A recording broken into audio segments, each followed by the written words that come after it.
اب رخ کرتے ہیں چونیا سے، جہاں ABC نیوز کے نمائندہ چودھری وقاص رفیق کی رپورٹ کے مطابق تحصیل Chunian director general Punjab food authority Muhammad Asim Javed کی ہدایت پر کارروائی۔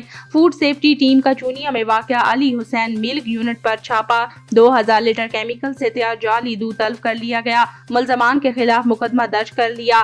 DG food authority Asim Javed نے بتایا کہ پانی میں پاؤڈر کیمیکلز اور گندا گھی ڈال کر دودھ جیسا سفید گاڑھا محلول تیار کیا جاتا تھا۔ ناقص پاؤڈر کیمیکلز آئل سے تیار دودھ گاڑی نمبر LWC 9830 میں سپلائی کے لیے لاہور بھیجا جا رہا تھا۔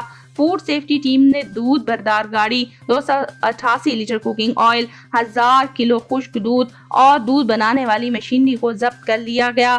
جعلی یا ملاوٹی دودھ کا استعمال انسانی صحت کے لیے انتہائی مضر ثابت ہو سکتا ہے۔ DG فوڈ اتھارٹی نے مزید بتایا کہ جعلی دودھ بنانے والے عناصر کا جڑ سے خاتمہ کرنے کے لیے عوام کا ساتھ انتہائی لازم ہے۔